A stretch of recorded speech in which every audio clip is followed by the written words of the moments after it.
All right.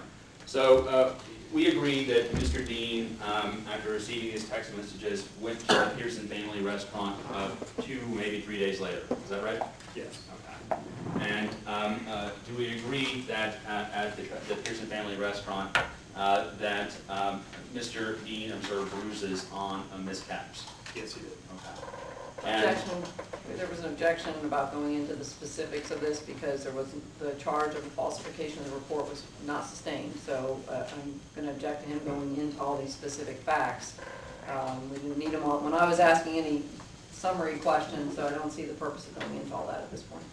Let me redirect the witness. I think I'm going to go with the objection.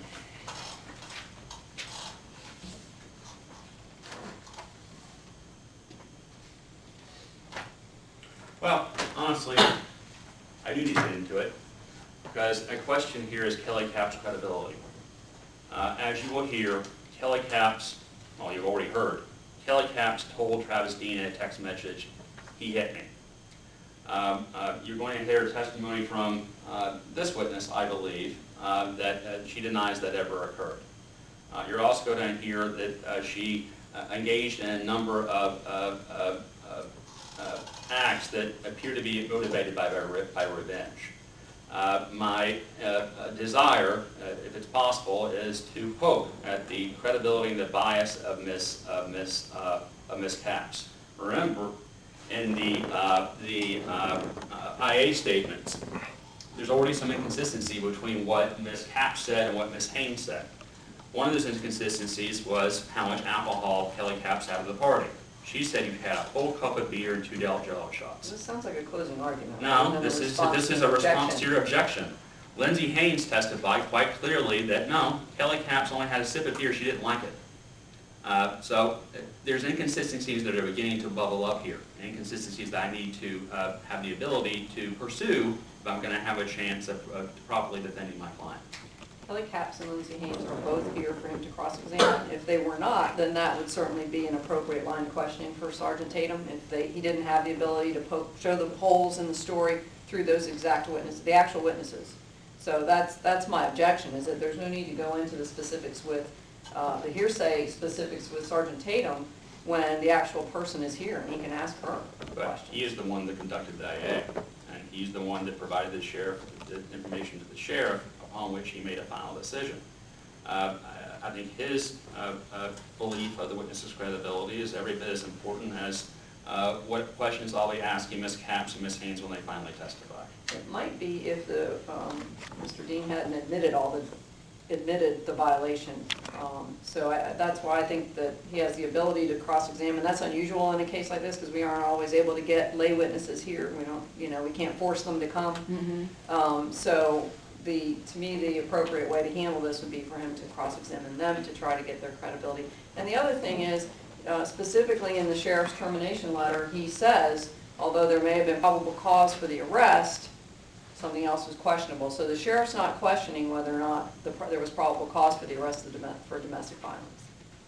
And that's not what we're trying to determine. Correct. I agree with the county. Of course. Okay, I'll move on.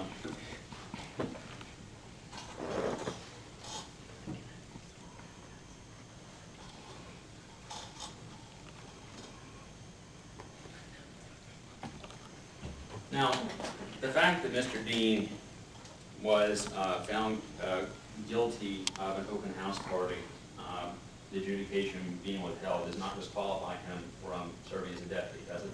No, it does not. Now,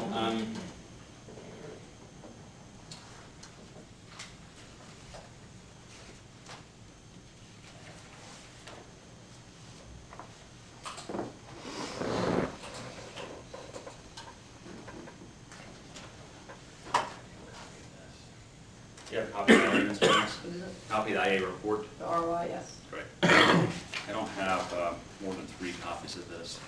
I'll be happy to. All these things, are you admitting all the things you're handing them? I am. Sir, do you recognize this as your report of investigation on the IA into Travis Deane's allegations? Yes. And And what I like to do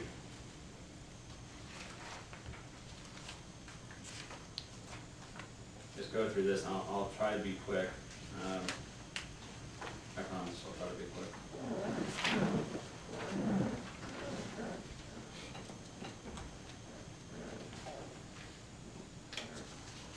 Okay. Mr. Deane was accused of the following offenses as shown on page 1 and 2. Failure to follow a direct order. Do you see that? Directive or order? Yes. A directive or on order, I'm sorry. Now, does that allegation pertain to the text messaging and the data use? It's hard to tell from the report what it specifically pertains to. Yes, that covers the texting. Yes, and the data use. Okay. Is there anything else that's covered under that that you're aware of? Misdemeanor injuries to department. Oh, no, sir. On that.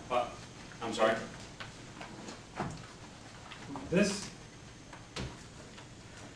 Some of these other policies fall under this. So failure to follow directive or order would be in reference to the texting and also misdemeanor injuries to the department. Okay. So that's part of the directive or order. Next, he was accused of falsification of official documents. Next, misdemeanor injuries to the department. And then there's an allegation of conduct of employees, code of conduct. Can you explain to the board what that allegation deals with? I'm just going to object to the relevance at this point because that was not included as something that was sustained against him, so I don't know why it's relevant. I'm interested. Just trying, in the interest of time is all I'm saying. I'm interested to know what specific conduct of Mr. Deane was supposedly under that umbrella. But he wasn't found guilty of violating that one. I just want to ask a simple question. I think the answer would take less time than the objections. Can you tell me, sir, what alleged conduct fell under that umbrella of a code of conduct violation? That would be the hosting a party at his residence, off duty.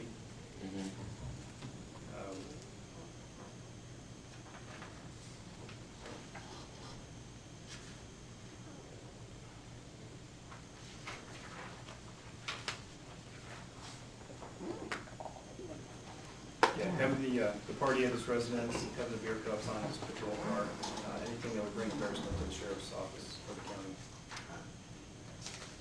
And that was found not sustained, I believe it was. Is that right?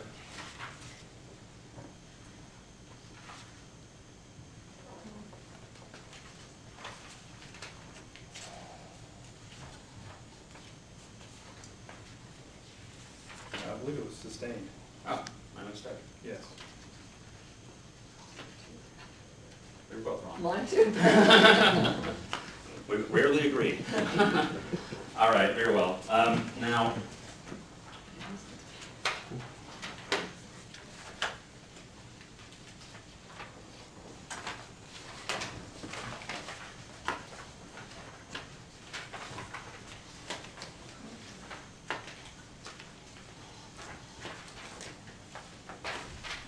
speaking back on the issue of forthrightness,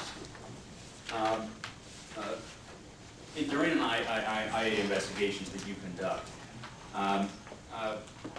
do you typically ask the accused whether or not they believe that they violated the allegations that are set forth in the, I'm going to call it the charging document, the notice of investigation? Yes. Okay. And you go to each one of them? Yes. In Mr. Deane's case, would you agree he was rather forthright that he did commit some violations? Yes, in his responses? Okay. So he could have certainly said no to each of those, couldn't he?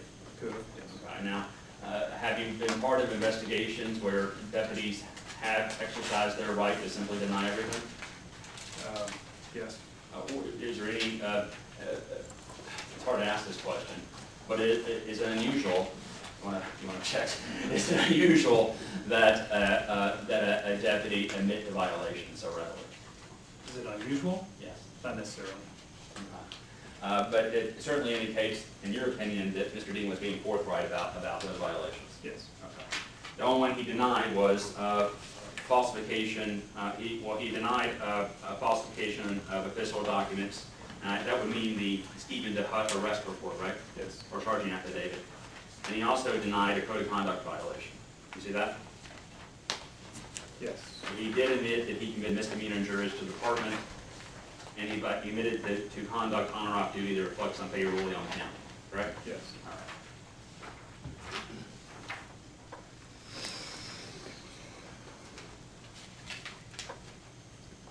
Let me draw your attention to page 15 of the IA, of the report of investigation, if I can.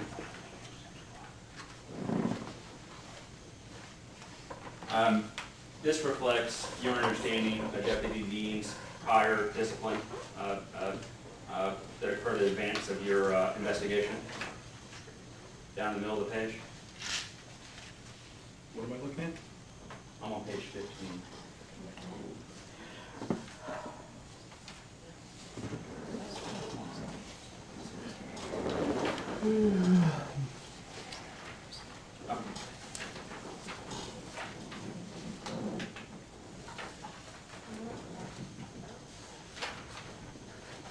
I withdraw the question.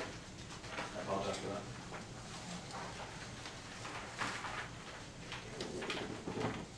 Did you have an understanding at the time that you were conducting the IA of what Travis Deane's prior disciplinary history was with the Sheriff's Department? I knew he had a prior, I can't recall what it was at this point. Prior, okay. Do you know how much discipline was imposed as a result of that prior? I believe he got a letter of reprimand. Okay. Again, I don't have the documents. Yes, sir. But you're not aware of Travis Deane having any previous suspensions? Not that I'm aware of. No, he wasn't on a last chance agreement or anything of that kind? Not aware of. Okay. Did you take a look at Mr. Deane's performance history as part of your criminal investigation? Yes. And are you able to summarize what you found with respect to his performance history? I don't have the file with me. Are you talking about his evaluations? Yes, sir. From what I recall, I believe they were meet standards or exceed standards.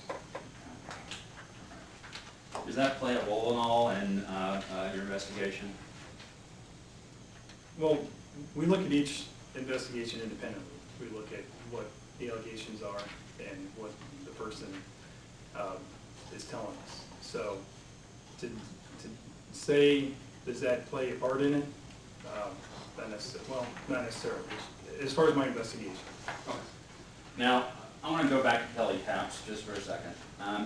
You said that you found that Ms. Capps, and I'm paraphrasing, keep in mind, but you said there were elements of Kelly Capps' testimony